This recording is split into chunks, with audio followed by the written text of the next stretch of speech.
हाँ दोस्तों, नमस्कार।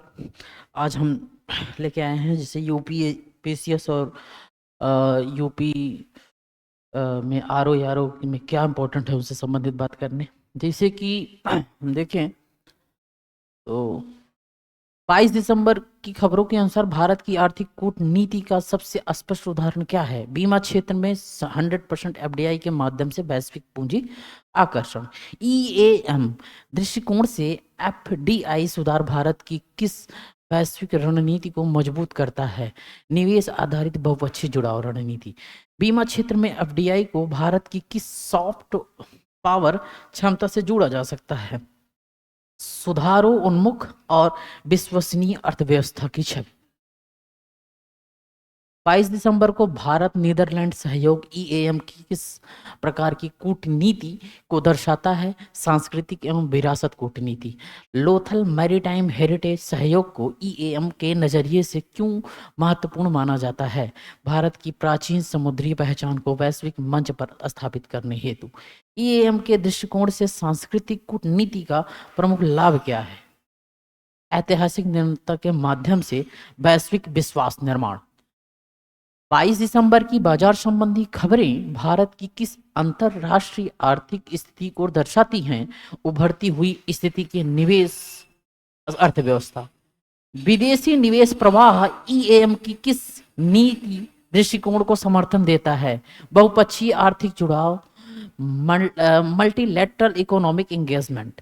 ईएम के नजरिए से शेयर बाजार की मजबूती किस संकेत को दर्शाती है? वैश्विक निवेशकों का भारत पर बढ़ता भरोसा, क्योंकि शेयर बाजार का भी परिवर्तन हो रहा है, शेयर बाजार में चेंजेस हो रहे हैं, जो अभी रूल है उसमें थोड़े से अमेंड हो रहे हैं, तो इसीलिए इस चर्चे में हम वहीं पर हम देखते हैं 22 दिसंबर को आईएमडी अलर्ट और जलवायु घटनाएं ईएम की किस वैश्विक प्राथमिकता से जुड़ती हैं? जलवायु परिवर्तन और अंतर्राष्ट्रीय पर्यावरण सहयोग। शीतलहर और कोहरे की खबरें भारत को किस वैश्विक विमर्श में अधिक सक्रिय बनाती हैं? क्लाइमेट एडेप्टेशन और रेजिलियंस विमर्श। ईएएम के दृष्टिकोण से जलवायु आपदाएं विदेश नीति का विषय क्यों बनती जा रही हैं? इसके सीमा पार आर्थिक और मानवीय प्रभावों के कारण। क्षेत्रीय हवाई कनेक्टिविटी उड़ान, रीवा, इंदौर ईएम के नजरिए से किस नीति से जुड़ती हैं? घरेलू क्षमता निर्माण के माध्यम से अंतर्राष्ट्रीय प्रतिस्पर्धा। घरेलू कनेक्टिविटी मजबूत होना भारत की किस वैश्विक महत्वाकांक्षा को समर्थन देता है? वैश्विक आपूर्ति श्रृंखला में बेहतर एकीकरण। ईएएम के दृष्टिकोण से उड़ान जैसी योजनाएं किस प्रकार की कूटनीति को मजबूत करती हैं? Development diplomacy. 22 दिसंबर की खबरों में भारत की विदेश नीति का कौन सा स्तंभ उभर कर सामने आता है? आर्थिक कूटनीति, इकोनॉमिक डिप्लोमेसी। सांस्कृतिक विरासत सहयोग भारत की किस वैश्विक पहचान को पुनर्स्थापित करता है? सभ्यतागत शक्ति। ईएम के दृष्टिकोण से सभ्यतागत कूटनीति का दीर्घकालिक लाभ क्या है? रणनीतिक विश्वास और नैरेटिव निर्माण।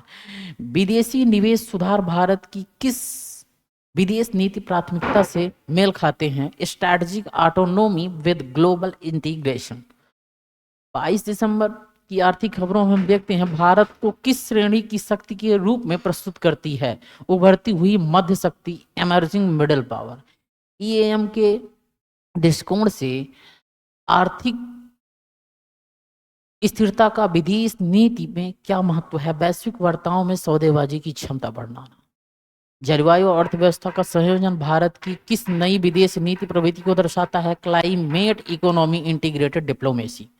22 दिसंबर की खबरें भारत की किस प्रकार की वैश्विक भूमिका को रेखांकित करती हैं? जिम्मेदार और सहयोगी वैश्विक भागीदारी। सांस्कृतिक परियोजनाओं में अंतर्राष्ट्रीय सहयोग किस प्रकार की सॉफ्ट पावर रणनीति है? Narrative based soft power. EAM के नजरिए से निवेश और विरासत का संयोजन किस व्यापक नीति को दर्शाता है? कंप्रीहेंसिव नेशनल पावर निर्माण। 22 दिसंबर की खबरें भारत की किस बहुपक्षीय भूमिका को मजबूत करती हैं? नियम आधारित वैश्विक व्यवस्था में भागीदारी। दृष्टिकोण कि घरेलू दृष्टिकोण से घरेलू सुधार विदेश नीति को कैसे प्रभावित करते हैं। भारत की वैश्विक विश्वसनीयता बढ़ाकर आर्थिक सुधारों को विदेश नीति से जोड़ने की रणनीति को क्या कहा जा सकता है। जियो इकोनॉमिक स्ट्रेटजी 22 अब इस भारत की किस भविष्य की विदेश नीति की दिशा की ओर संकेत करती है। जो भारत की जो भविष्य है वो किस विदेश नीति की दिशा की ओर संकेत करती है। विकास केंद्रित नेतृत्व। समग्र रूप से 22 दिसंबर में देखें तो भारत को किस रूप में प्रस्तुत करती है। आर्थिक, सांस्कृतिक, जलवायु नेतृत्व वाली बहुआयामी शक्ति। स्पेशल देखते हैं हालिया मौसम समाचारों में हम देखते हैं तो उत्तर प्रदेश में घने कोहरे की स्थिति बनने का प्रमुख भौगोलिक कारण जो है गंगा के मैदानी क्षेत्र में नमी की अधिकता, शीतकालीन तापमान उल्टाव, टेम्परेचर इन्वर्सन देखते हैं। उत्तर प्रदेश के किस भौगोलिक क्षेत्र में शीतलहर और कोहरे का प्रभाव सबसे अधिक देखा जाता है। पश्चिम उत्तर प्रदेश का गंगा यमुना द्वाब। उत्तर प्रदेश में बार बार घना कोहरा छाने की प्रवृत्ति राज्य की किस भौगोलिक विशेषता से जुड़ी है। समतल अस्त्राकृति, फ्लैट टोपोग्राफी और कम पवन गति। हालिया समाचारों में रबी की फसलों पर शीतलहर के प्रभाव को यूपी के किस कृषि भौगोलिक कारक से जोड़ा गया है। उत्तर भारत की शीतकालीन जलवायु और गंगा मैदान की किसी प्रणाली।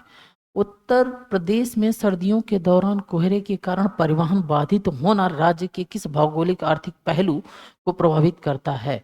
औद्योगिक, शहरी गलियारे और परिवहन भूगोल, ट्रांसपोर्ट जियोग्राफी। ठीक, थैंक यू सो मच।